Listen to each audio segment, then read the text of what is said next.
हरिः ओम् श्रीगुरुभ्यो नमः। ॐ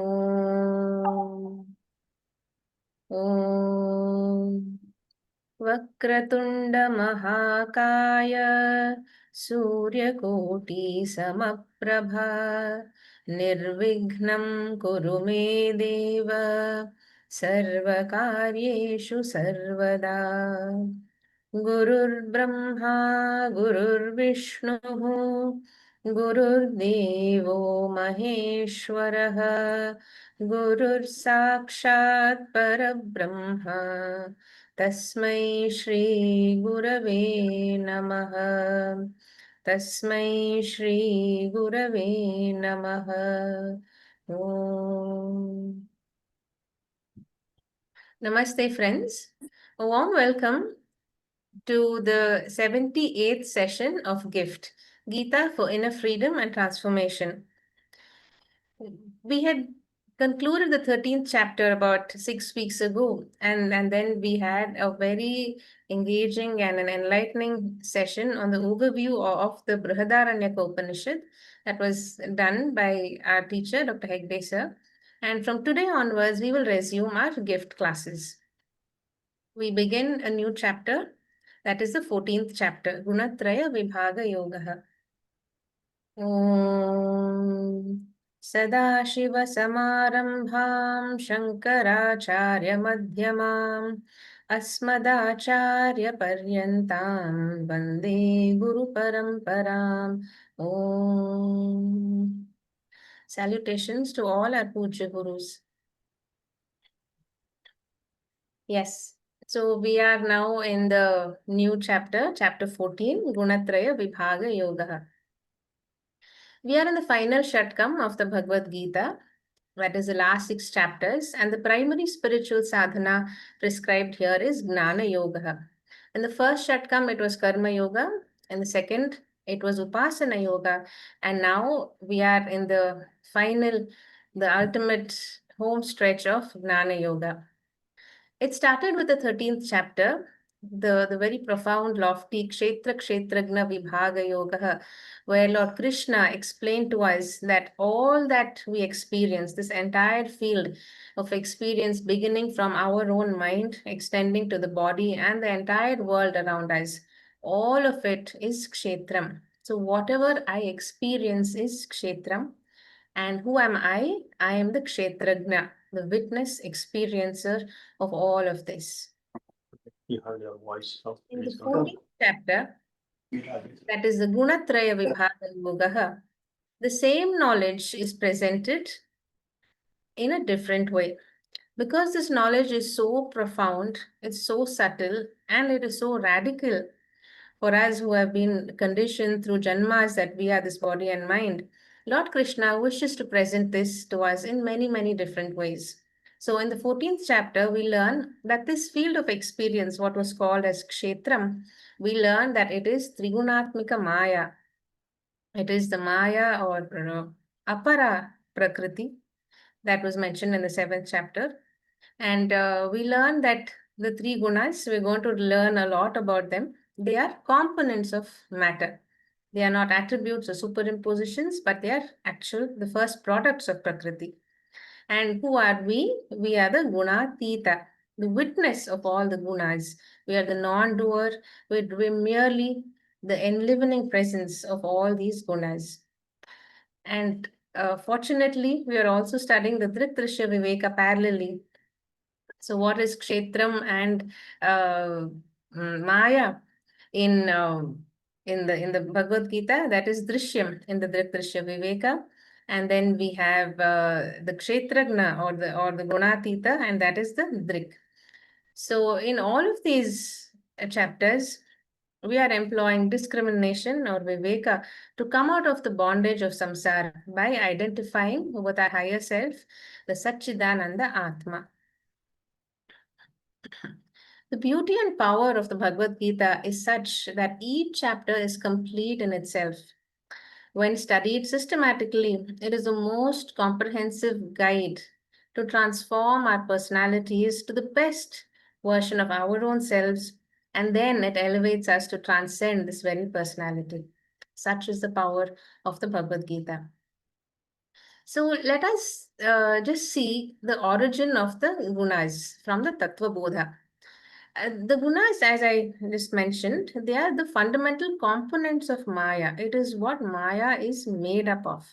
It is not a quality or an attribute or something that is superimposed upon Maya. It is the fundamental substance of Maya.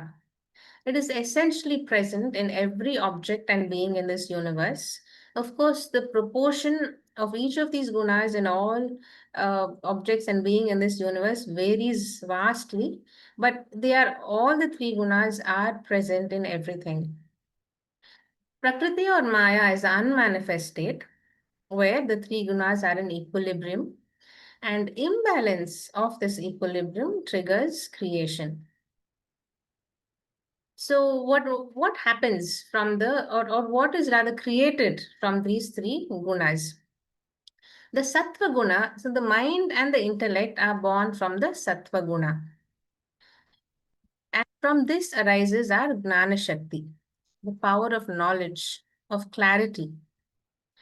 From the Rajas, the Rajoguna gives rise to the Gnanendriyas and Karmendriyas. And this is our Kriya Shakti, the power to know, the power to act. Then comes the tamas, the tamo guna, which give rise to the subtle elements, the tanmatras, and from the subtle elements arise the gross elements, the earth, water, air, all the panchamahabhutani, and they have and their primary power is the dravya shakti, or the power of inertia or veiling. So this, in a nutshell, explains how this universe arises from these three gunas. Lord Krishna mentions gunas in his very first chapter of teaching, that is in the second chapter, where he says, Traigunya Vishaya Veda Nistraigunya Bhavarjuna Nirdvandvo Nitya Sattvastho Niryogakshema Atmavan.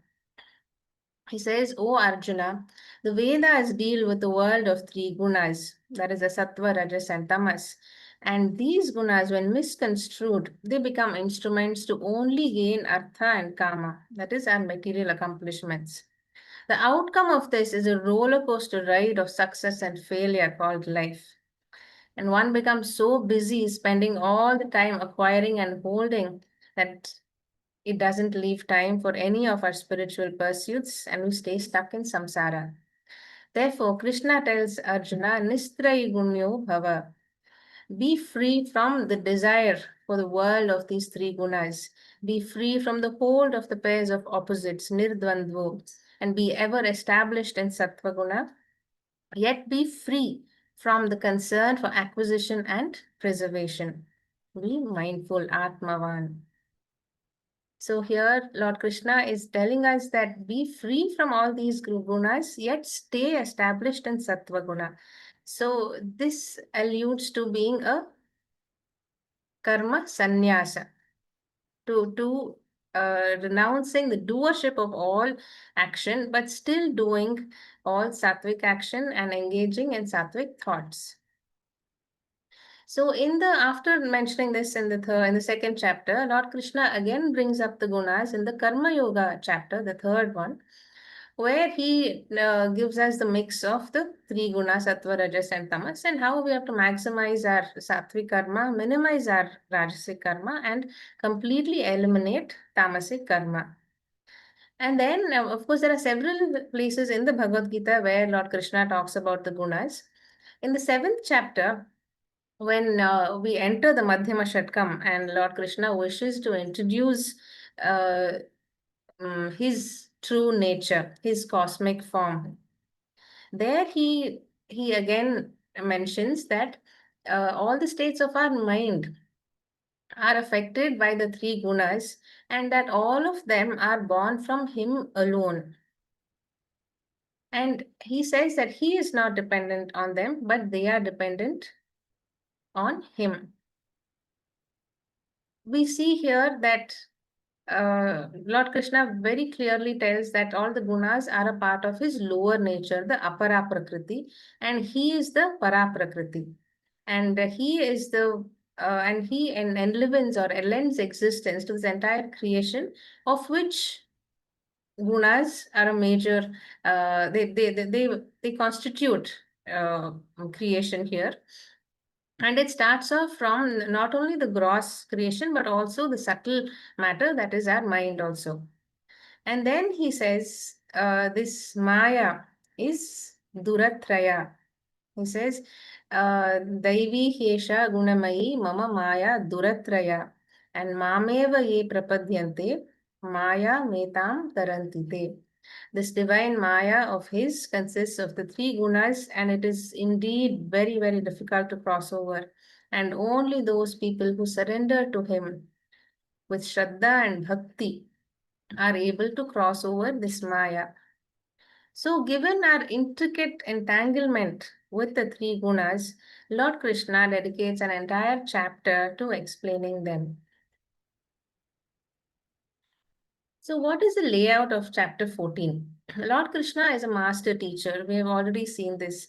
And in every chapter, as I said, it is so complete that he begins with a purpose, and then there is like a body, and then he concludes. And he very cleverly leads to the next chapter in one of the last few verses of the previous chapter.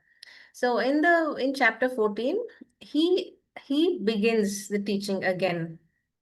So, some chapters begin with Arjuna asking a question, but the 14th chapter begins with Lord Krishna himself offering to teach Arjuna again. And he begins with Atmagnanam, that it should be our goal to become to establish ourselves in the Atma, that is in this context to become a Gunateeta. And then we move on very briefly to two verses on creation, to just remind us, to remind ourselves that everything that we see around us is the Lord alone. So we mustn't forget the divinization of the world as we practice Gnana Yoga. And then in the third section onwards, we have a comprehensive analysis of the three gunas, starting with the lakshana, that is, what are the characteristics of each of these gunas, the bandhana prakara, how do each of these gunas bind us to samsara, and then there is lingam. So we understand that what is our own dominant guna. And then there is the gati, or the path after death, for each of these people who have dominant, who have each of these gunas as their dominant guna. And then there is phalam, or what are the benefits in this life. And then Lord Krishna brings in this wonderful Sthita Prajna part, where he explains the conduct and the characteristics of a Gunatita person. So he is the ideal person that we should aspire to raise our personalities to become. And then Lord Krishna concludes with the Mahavakya, stating that this Gunatita that you should become, or in when we say become, it is you drop your identification with all the three gunas and identify with the Nirguna Atman. And then Lord Krishna says that he is that Gunatita. With this background, we will enter the chapter proper. I request Dr. Netra to please present 14.1. Over to you, Dr. Netra. Thank you. Namaste. Hari Om Shri Gurubhyo Namaha.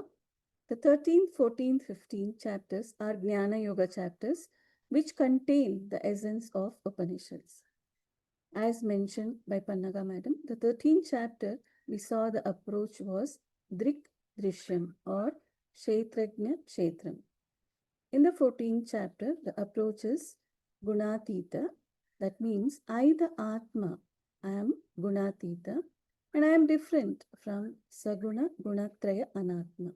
So as long as I claim to be the body-mind complex, the lower I, as the Ahankara, I cannot escape from the Gunas. To become Gunatita, that is, without Guna or attributes, I have to know that I am the higher I, the Atma.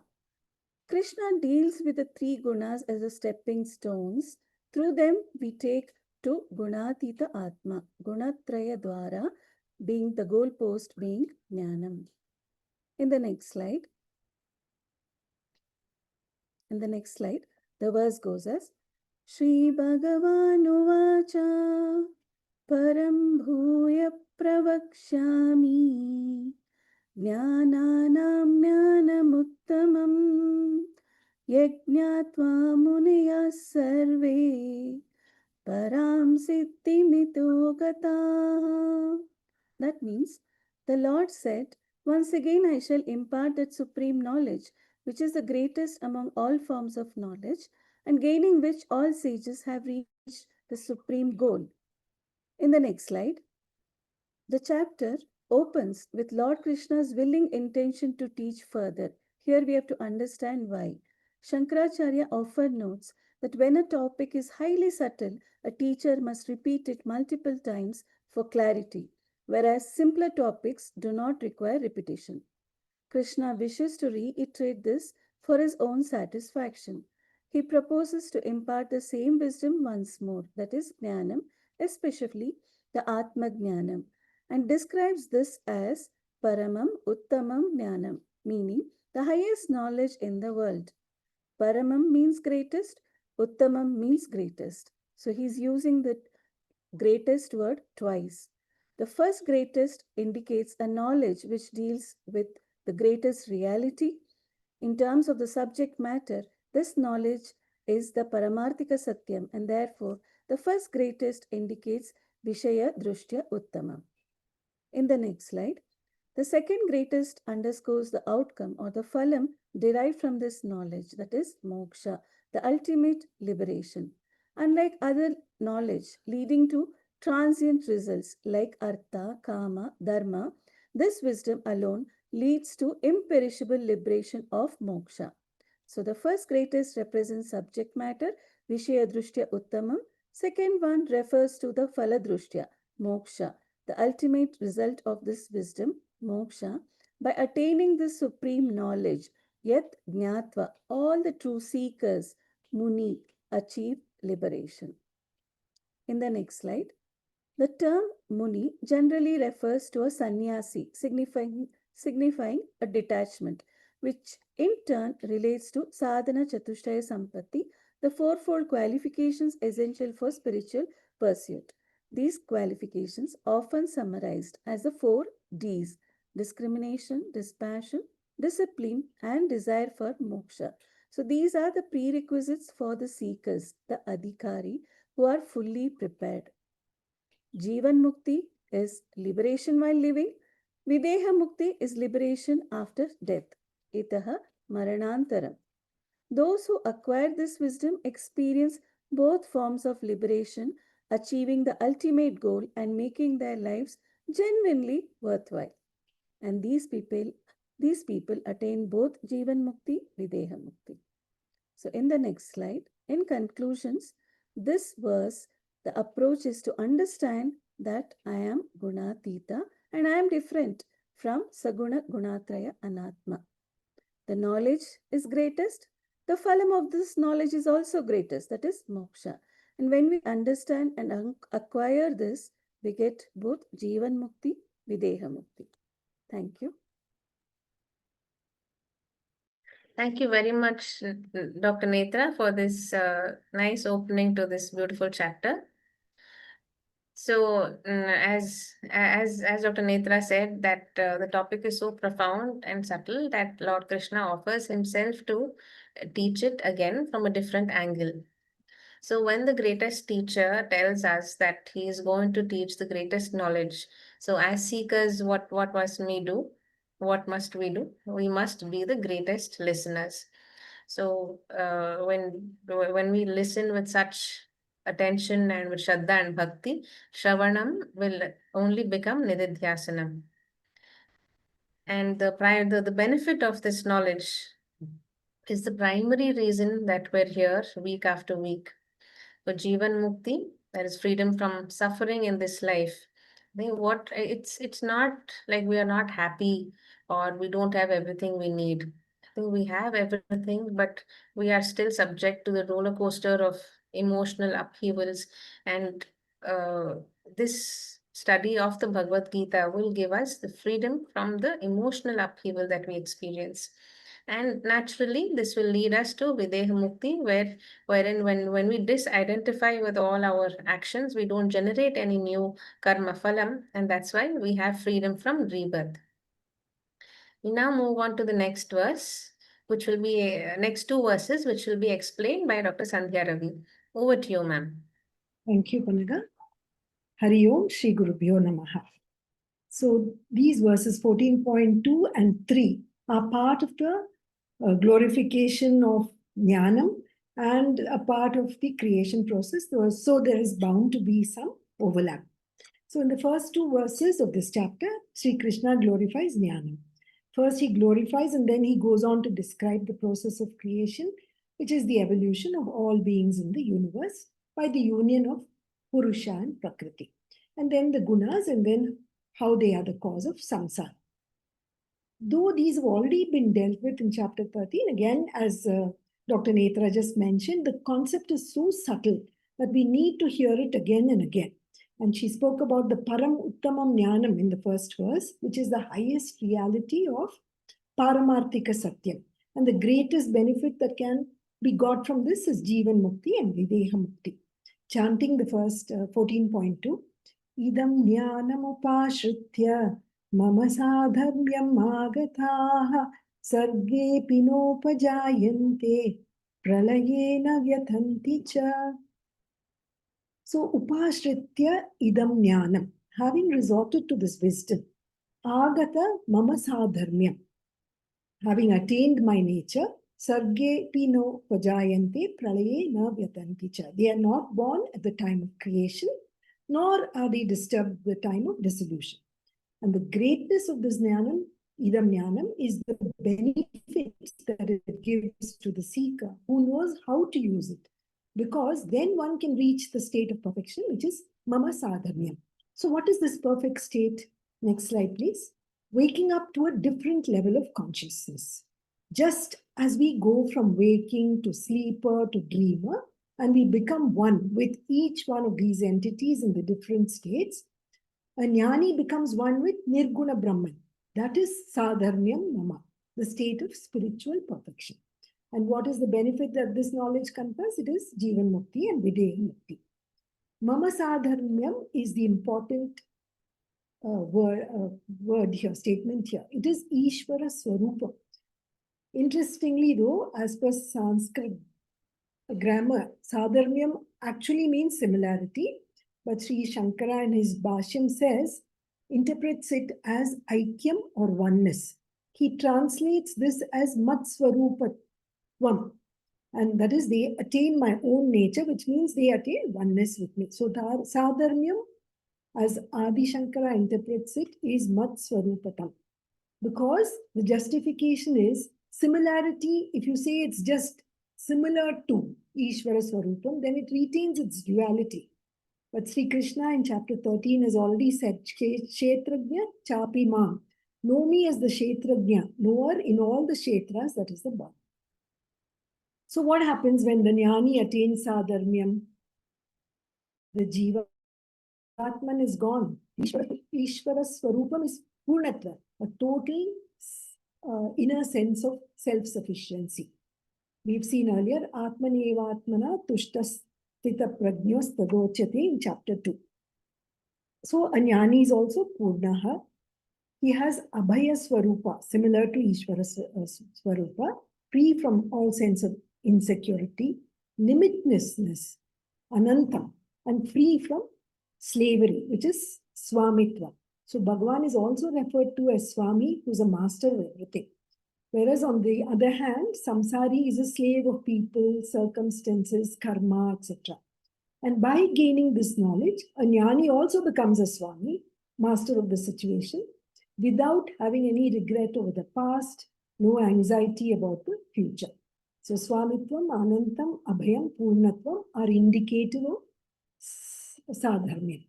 And it also gives the person Jivan Mukti. Even while living, the Jnani enjoys the glories which belong to the Lord.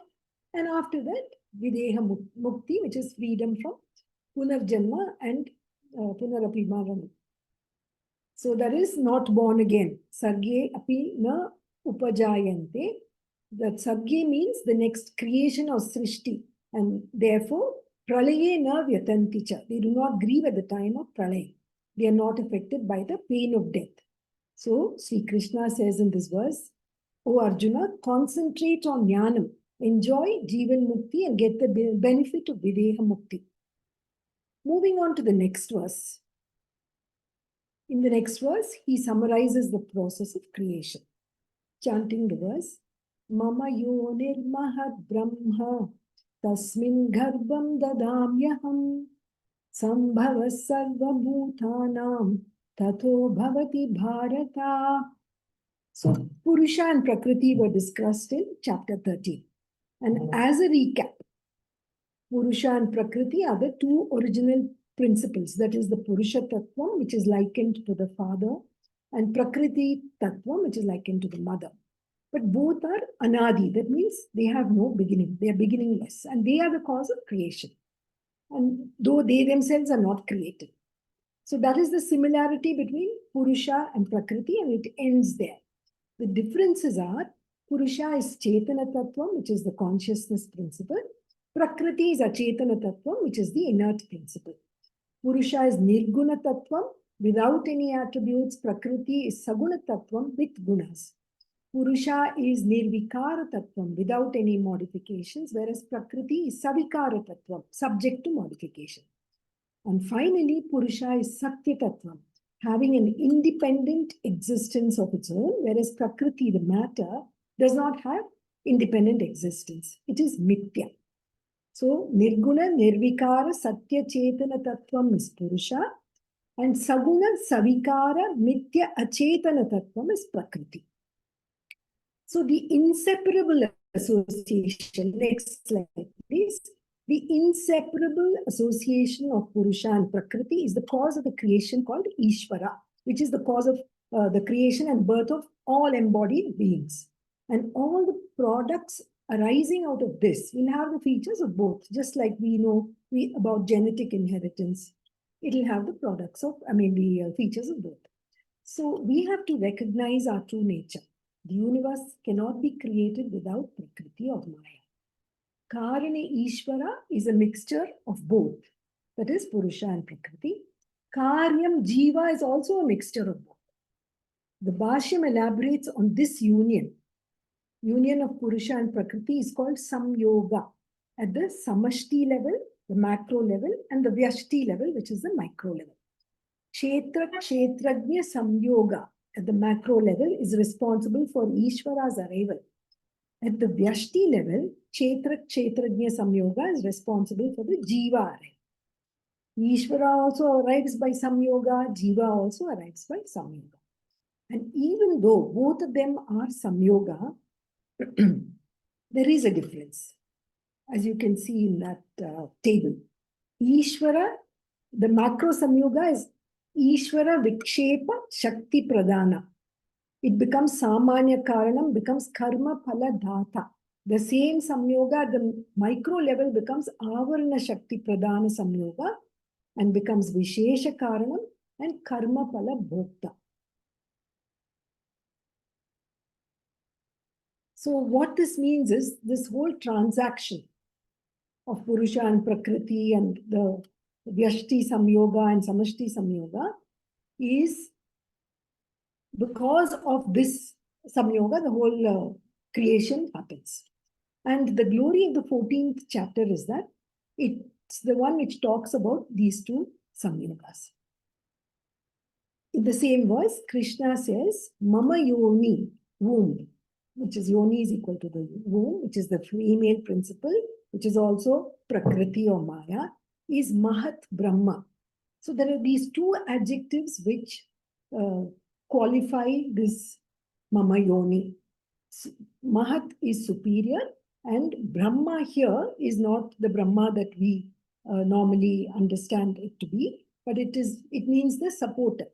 So the universal mother who conceives the universe, when the time for creation comes, I, the consciousness principle Purusha, Tasmin Garbham Aham Dadami.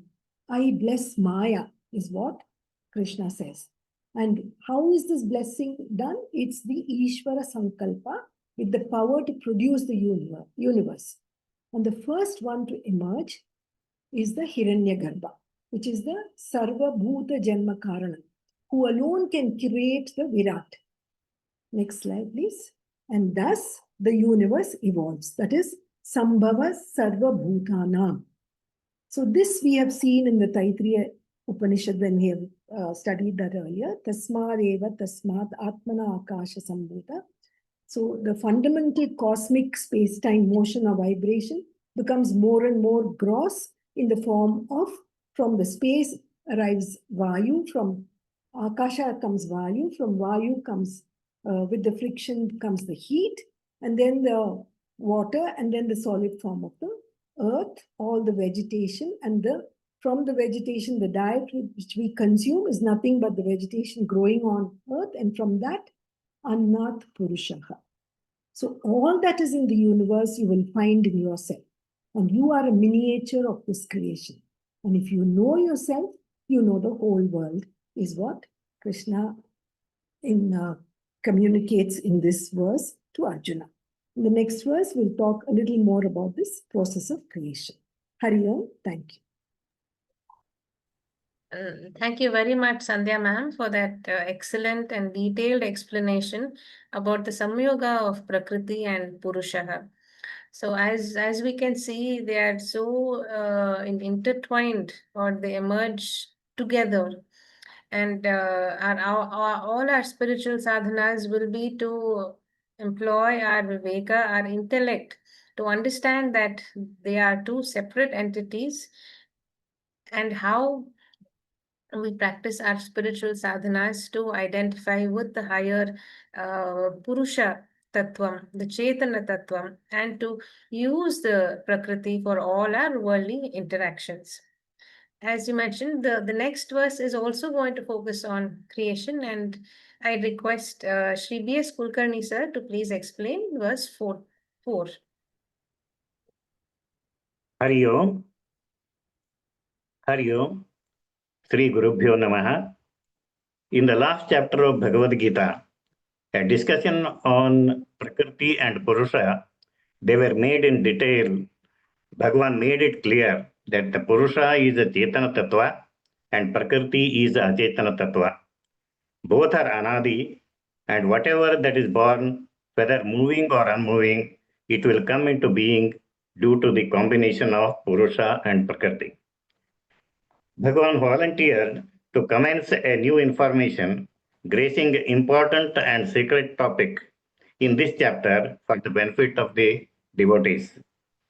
In the last verse, subject on creation was reinforced with a suitable explanation and importance of basic concept of creation. In this verse, he has effectively presented the relation of combination with a metaphor contributed to the creation of universe. First goes like this, slide sir.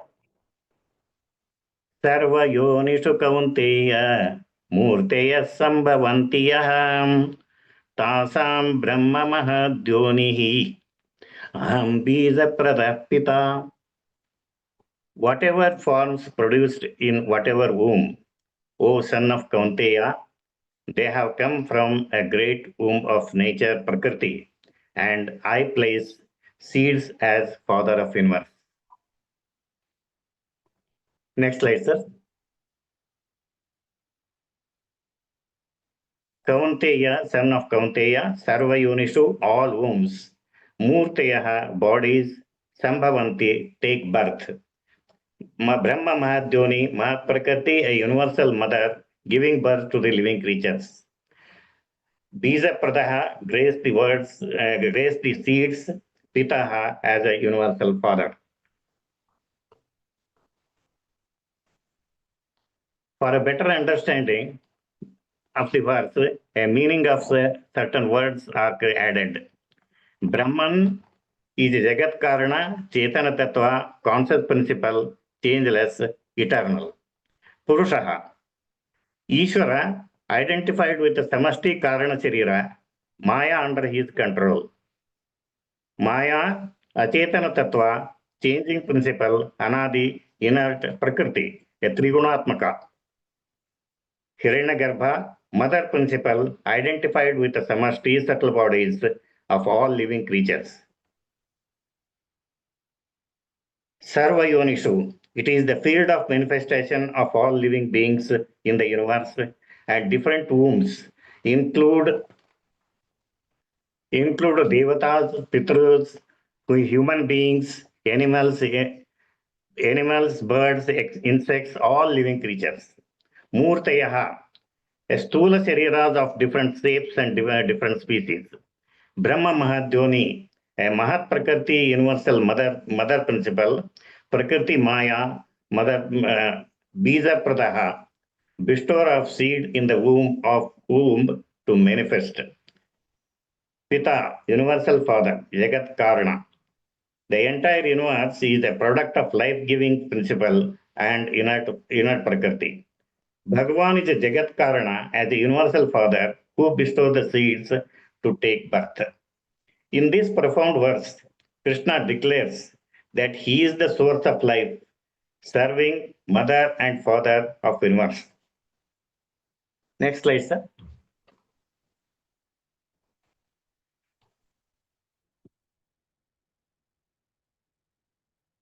Purusha Suktam is the spectacular attempt in exploring the mysteries behind the creation, which describes the cosmic being as the source of all manifestation.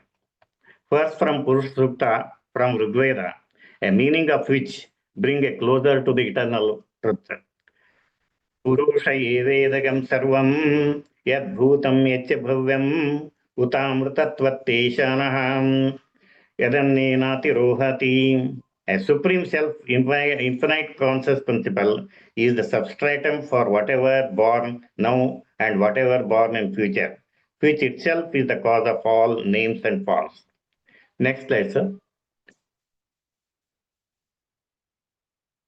Another verse in Kannada, often quoted from the Mankutimana Kabba, expresses a clear vision on the subject. That is, Jiva Jadarupa Prapanchavanu Avadu ಆವರಿಸಿಕೊಂಡು ಮೊಳನೆರೆದು ಬೇಡದು ಎಹುದಂತೆ ಭಾವ ಕೊಳಪಡದಂತೆ ಅಳತೆಗೊಳಪಡದಂತೆ ಆ ವಿಶೇಷಕ್ಕೆ ಮಣಿಯೋ Mankutimma. A salutation to that supreme power, which is all pervasive, make the entire universe active, as per the law of nature. All living beings, creatures, are born under the bondage of Maya Prakriti, a material principle of three gunas, Satva, Rajas, and Tamas. And details will be explained in the next verse. Hari Om, Sri Gurubhyo Namah. Thank you very much, Kulkarni sir, for that comprehensive explanation of this verse of where creation is outlined, and also quoting from the Purusha Sukta and Mankutimana Kagga. So what we're seeing here is the symbolic representation of creation. With male and female, we know that Brahman is Nirguna and Maya is formless potentiality. And Lord Krishna says that he is the father and he is the mother. So in this great infinite womb of Maya or Prakriti are born countless beings, each with their own form and function, and each born according to their prarabdha karmas. So Lord Krishna does not create them, he merely blesses them. He enlivens all of this creation. And when these beings are born with their own karmas, all of them have all the three gunas in different proportion. And when they generate new karma, it propels the whole cycle of creation and birth and rebirth. So Lord Krishna tells us right in the beginning of this chapter that listen to this greatest knowledge, listening to which all the sages and as Dr. Netra mentioned, all of us seekers or adhikaris can become free of the cycle of samsara. We now move on to the last verse of today, which will be presented by Dr. Komal. Over to you, sir. Om Shri Gurubhyo Namaha. Verse number 5. Gunatraya Vibhaga Yoga. Here, the real analysis of the three gunas starts from this verse. Satva, Rajas and Tamas. The verse goes like this. Satvam Rajas Tama iti guna prakriti sambhavaha nibadnanti mahabaho dehe dehinam avyayam. So this is the introductory verse, and further the individual sattva, rajas, tamas will be elaborated further. The introduction is about Prakriti having three gunas, sattva, rajas, and tamas. The three gunas born out of Prakriti. And what do? They fasten, they bind the changeless self, that is the consciousness, there's a reflected consciousness within the body, O Arjuna. Here he mentions Arjuna as Mahabaho. The next slide we see the further elaboration about gunas. So this is the time we'll have to take a moment to think about what does guna mean. Guna generally means his guna is like that, means like it's a kind of attribute or property. But here in Vedantic parlance, when we are studying, it's a technical term meaning a specific, having a specific meaning. The other meaning of guna is shackle or a rope which binds. So this verse says, like a rope, this gunas binds the Atma into this body mind complex. So whereas the real meaning we'll have to take here is gunas are not attributes of Prakriti, but its first products. So they are substances themselves. When we go for further elaboration in Swami Paramarthanandaji's elaboration on Shankaracharya's Bhashya, so it very clearly there he mentions that guna is not attribute, it's substance itself. When we say Prakriti, the Prakriti is made up of these three gunas. Okay, but the term guna is retained just to signify that these are eternally dependent. Okay, so Nitya Paratantra. They depend on the kshetrajna or the observer, just as shadows depend on the physical body. Just for that reason, the term guna is retained. Though they bind nibadnanti, this is another important aspect we'll have to see, because in 13th verse also and in general also we have that understanding that Atma or the self can't be bound. It is something which is incapable to be bounded by something. But here Krishna says nibadnanti. How is it possible?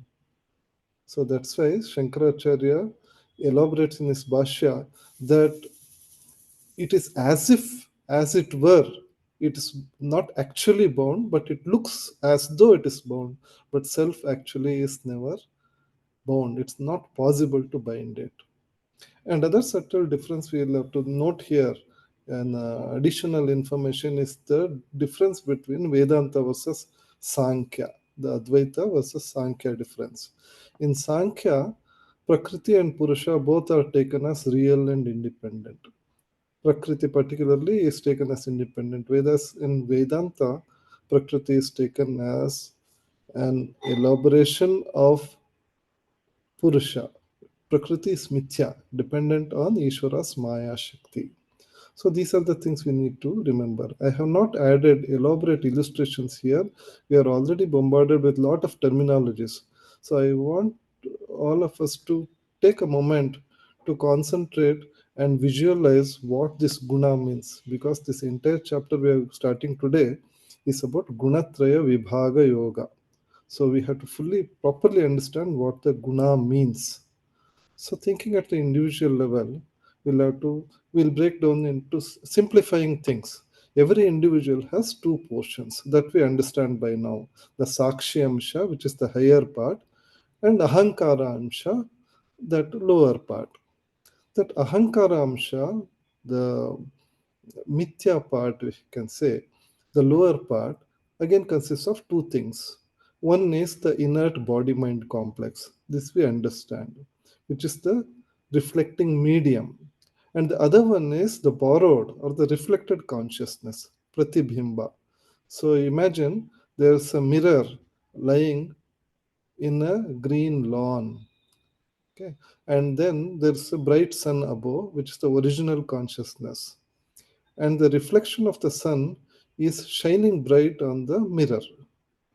So the mirror is a reflecting medium, like our body mind. There can be hundreds, thousands, millions of those mirrors in the lawn. And then each of these mirrors will reflect, and they're looking bright, not because of their own nature, but because of the original consciousness, the sun above. So that's the bimba and pratibimba. And here we are concentrating on the reflecting medium, the mirror. Okay. And this reflecting medium is born out of Prakriti. And what's the nature of Prakriti? Prakriti has three aspects. Prakriti has three gunas. That is Satva, Rajas, and Tamas. And without these three aspects, that mirror does not exist. That reflecting medium does not exist. So it's essential that the mirror to be there, it has to have these three gunas, sattva, rajas, tamas. Without that, there's no reflecting medium, there's no jiva. But for the spiritual advancement, what we need to know is like our identity as not as the mirror reflecting material, reflecting medium, but as a extension of the original consciousness. So that's why the whole purport of this chapter is to take us from the gunas to being a gunateeta, which is not possible because once the gunas cease to exist, that reflecting consciousness is also not there, and there's no way you can comprehend. You don't exist in this inert body mind complex. So that's the paradox. So we will learn over the next verses throughout this chapter how we can utilize these gunas not as an obstacle but as a means, as a ladder to know our true selves. So using this like a pole vault, how we are going to reach there to our ultimate goal of understanding our true nature is the whole essence of this whole chapter. And if we see this is about the jivas, we'll have to always extrapolate, like we are looking at an ultimate understanding of the whole universe around us. Like small kids, we are just investigating into why this exists. And in the extension of that, we are now concentrating only on the jivas. We'll have to also see the physical aspect of the universe as such, as it is, and be able to explain everything with this paradigm. So, as an extension of that, we can say in physics, we see every point in an empty space can be considered potentially to have three aspects. One, to be as a void, which has a potential to come out as anything, and or as a wave or as a particle. So this is with that new quantum physics we have understood. We, even in general who are not into physics, we have a kind of understanding that any particle can appear as a wave or as a particle depending on who is observing it. Similarly, when the original conscious shines on a point in empty space, it can have three aspects. One is it can vibrate as a wave, rajas component. It can have appear as a particle, as a sattva, or it can be a void which has a capacity to show us either of this. So if we can extend our thinking in physics as sattva, rajas, and tamas component, that will help us in further going, not taking this as a technical, just a technical curiosities, but as the ultimate explanation of the universe and its workings, including the jiva. So with this understanding of gunas, we'll go further to analysis of these gunas from the next verse. Thank you very much. Thank you very much, sir, for this enlightening explanation about the word guna itself. I think it's very important that we get our fundamentals correct to really appreciate and assimilate all of the chapter that's going to come here on. So this to conclude today's class, the 14th chapter is an exercise in understanding our own character. Although it gives us profound knowledge, as Dr. Komal said, about the process of creation and extending it even outside of ourselves, it's a very, very interesting chapter, because the three gunas define our psychological and spiritual state, how we think with clarity or with confusion, how we act, whether we're very dynamic or lethargic, and how we experience life in general. Are we at peace? Are we agitated? Are we complacent? It helps us, this chapter, as we will see, it will help us recognize our dominant guna.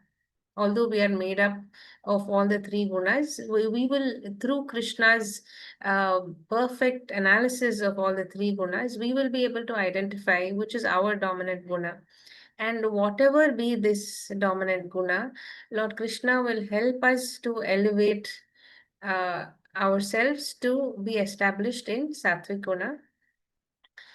And it's a very nice exercise to refine our minds. And the final portion, it gives us a model code of conduct to live every day of our lives. And finally, Lord Krishna ends with a Mahavakya.